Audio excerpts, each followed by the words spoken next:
I literally just sat and filmed this entire video, probably talked for about 15 minutes, 15-20 minutes, wasn't recording. So I'm gonna have to sit and film the entire thing again, for fuck's sake.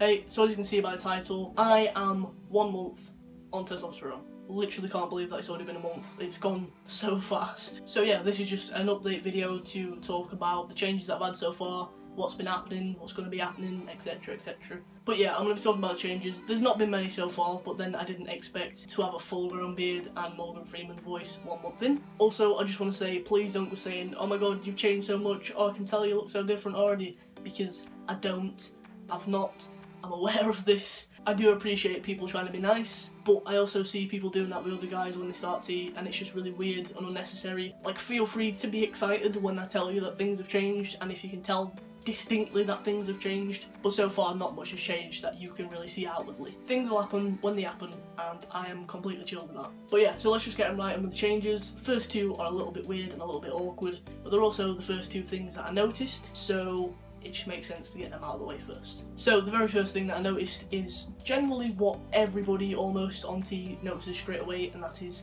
bottom growth. If you don't know what that means, I'm not going to go into the semantics of it. Google it, ask somebody, I don't know, but yeah, bottom growth's a thing. And I know it's literally 3 days in that it felt different. I really can't describe what that means, it just felt different. Maybe a week or so in, I noticed that it was very noticeably different, it looked very different. Yeah, so that was strange, but I'm not mad about it. I also haven't noticed so far any uncomfortability or anything like that. I know a lot of people say that once they start to eat and things start changing down there, that it gets quite uncomfortable. Certain materials rubbing on certain underwear is a bit uncomfortable, but I haven't had any of that so far, so touch wood, that's not even wood, that won't happen anytime soon. I'm sure it will happen at some point, but I'm just glad that I haven't had any uncomfortability yet. Also, kind of going along the same theme, sex drive, it's up there. Pretty generally, it was either really high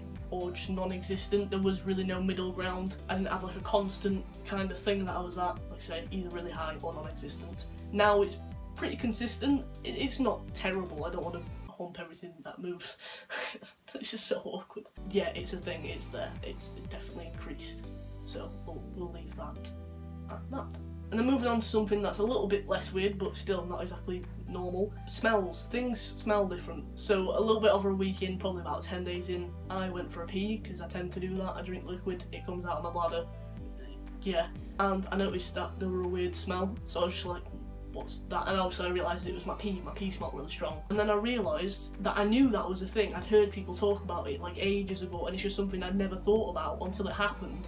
And I was like, oh yeah, that's a thing, apparently that happens. So yeah, my pee smells different, it smells stronger, so that's something. I don't really notice it now, but that's, I guess, because I pee every day, several times a day, in fact, so it's probably just something that you get used to pretty quickly. And also on a similar note, again, with smells, I don't know if it does, or if it's just a thing that my mind is telling me it does, but I think my sweat smells, it doesn't smell different, it just smells stronger, and like, I smell quicker than I normally would. And I've only really noticed this in the last 2 days, because recently, if you're in the UK, it's gotten a lot warmer than usual. It's too warm, it's uncomfortably warm, I don't like it. And I've also been putting in effort to exercise and eat better, because I want to lose some fat. But yeah, so obviously I've been exercising and it's warm, so I've been sweating from exercising and sweating because it's warm. It's not the usual conditions that I'm used to, and it's hard to sort of gauge that, but obviously I've smelt because I've sweat, that happens anyway. For the past like 3 days, I've really not done anything, I've not gone anywhere, I've kind of lost a bit of motivation. I need to get back into exercising, but I haven't been, so it's not like I've been doing a lot. And also the weather has calmed down a little bit, it's a little bit milder.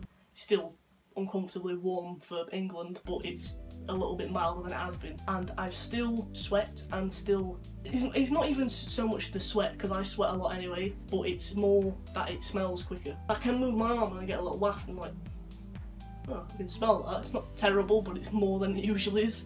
But yeah, so moving on to something a little bit less weird. Skin. The skin's been a bit different. I don't know if you can tell from where you're looking at, because I'm not that close. I've got quite a lot of new friends on my face. Spots have been a thing, definitely straight away. I've got a few little bit red sore ones on my neck, but I only tend to get spots on my neck and on sort of my chin. They're all pretty much around this area. I've never had perfect skin, I've never really had good skin.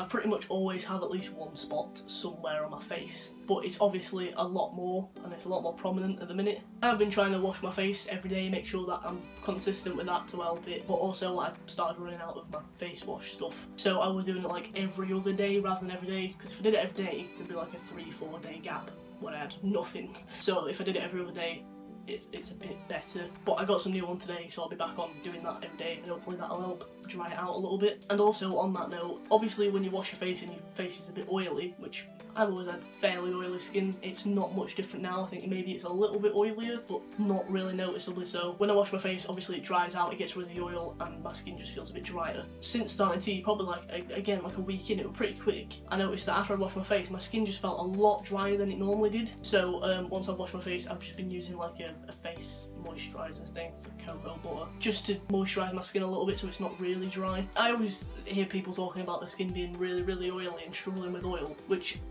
again, mine's not got massively different, but I did have fairly oily skin anyway. But the most noticeable thing is that it gets drier, which is strange. I wasn't really expecting that. Yeah, and then the last thing is also to do with my face. I'm not sure if this is a thing, but I think it is. I've noticed that my face looks basically a little bit fatter. I've just noticed it lately. The thing is, I obviously know that I haven't. My face isn't getting fatter because I've put on weight. Again, I have actually been putting effort into exercising and eating better.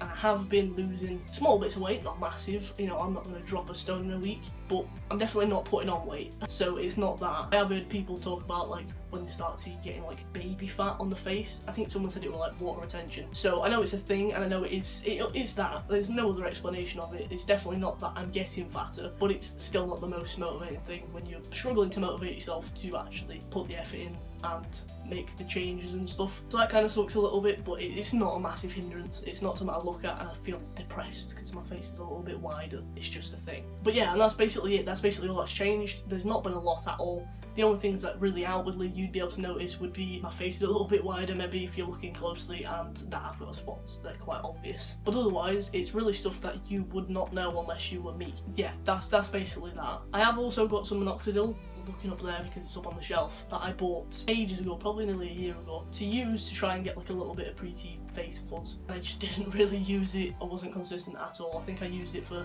less than a week consistently every day, and then I probably used it for less than 3 weeks total over like 6 months or something daft. I struggle with routine. I think I'm going to start using that now because obviously I'm on tea. Facial hair growth is a thing that will be slowly happening, and definitely more so than pre-tea, so it's probably the best time to use it, and I've still got it sat there, so I might as well use it. So yeah, maybe that'll help with a little bit of face fuzz. Also, even though today's my 1 month because it's the 11th and I started on the 11th, yesterday was exactly 4 weeks and I got my second testosterone injection at the Sheffield Gender Clinic. He seemed to do a good job. The only problem is I think he hit a nerve, which is not his fault. Like I said, the nurse was with him and he did the injection fine. She had no issues with how he did it. If you hit a nerve, you hit a nerve. It's quite painful. My muscle feels really tight and like tender if I touch it. Just moving it is kind of really a lot of effort and it hurts, so that sucks a little bit. But it's one of them luck of the draw things. If the nurse had done it, she had every chance of hitting a nerve as well. That sucks, but he did that, so that's cool. We do still have to do one more at the clinic. We can't do them at home until not the next one, the one after, because I have to get my bloods done, and because my GP won't do that, obviously I have to get them done in Sheffield.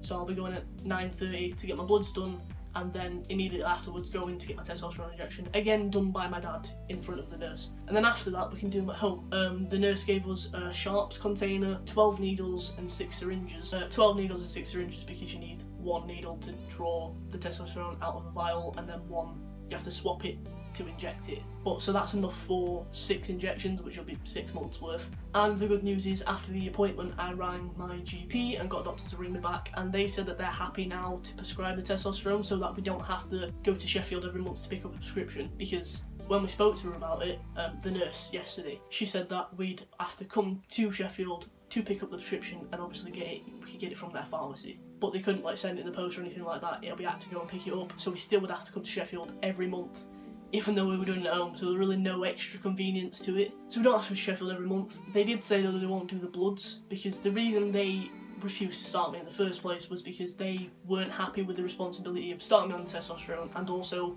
taking bloods, interpreting the bloods and adjusting dosage. They have previously apparently only had people come from the gender clinic already on a stable dose of testosterone or estrogen or whatever, so they've just taken over and they don't have to really do anything, they just prescribe the stuff and if they need it then administer it. So I still have to go to Sheffield to get my bloods done, but that should only be every few months. They said that once I'm at a point where I only get bloods done at yearly intervals, so I only get them done once a year, then they'll do that as well, so I don't have to go to Sheffield to do that. But yeah, the fact that prescribing is great. I'm really hoping they would, and it means that once we can do them at home, we will just do them at home. We don't have to go to Sheffield to pick up a prescription or have like family in Sheffield to pick it up if they're coming this way. It's just a bit of a mess around, a 45-minute drive to get a tiny little vial. So that's good, things are looking up on that front. So after the next one we'll be doing it at home, and that's fine. I just have to go and get bloods and stuff done at the clinic. And I am now getting back into making weekly videos.